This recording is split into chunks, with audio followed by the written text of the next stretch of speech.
On June 19, 2013, following the G8 summit, President Obama stood at the Brandenburg Gate in Berlin, Germany, and gave a speech about nuclear proliferation.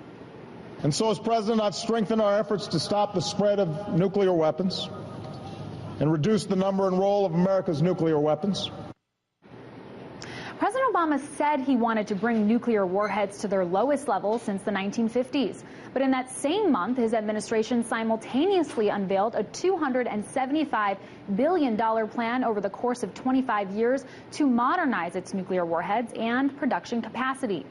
In response to the administration's move, Greg Malos of the Los Alamos Study Group said that this proposed budget reflects bad management, bad priorities for the nation, and a lack of political courage and even savvy on the part of the president, his party, and his appointees. It is a real disappointment, a travesty of management and policy.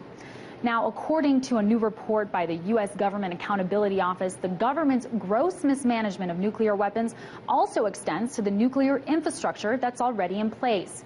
You see, one arm of the Department of Energy is called the National Nuclear Security Administration, or the NNSA. It's supposed to improve national security through the military application of nuclear energy. But whether it's been able to do that effectively is questionable. Just take Los Alamos National Laboratory, located in Los Alamos, New Mexico. After a 7-year, $213 million upgrade to the security system that protects the lab's most sensitive nuclear bomb-making facilities, the security system does not work and will require millions of dollars in improvements.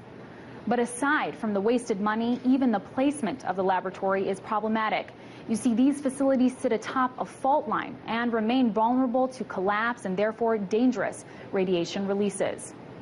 But let's go from New Mexico to Oak Ridge, Tennessee, where the price tag for a new uranium processing facility has grown 7-fold in 8 years to more than $6 billion, all due to a number of structural problems that weren't caught until the final stages of the building's development.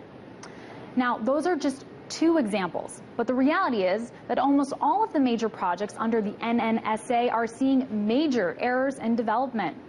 According to the U.S. Government Accountability Office, 10 of the agency's major projects combined are 38 years behind schedule and $16 billion over budget.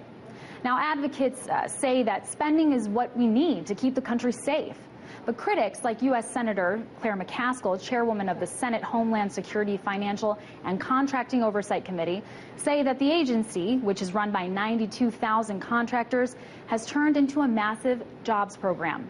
She said, unfortunately for the taxpayer, cost overruns, schedule delays, and technical failures are the rule, not the exception. We need to find a better way to do this because we just can't afford the status quo anymore. It's all a result of years of ineffective accountability and a nearly automatic increase in funds. The increases have been so large that many are calling this budget bloated. And that means it may be time for a nuclear diet. In Washington, Amira David, RT.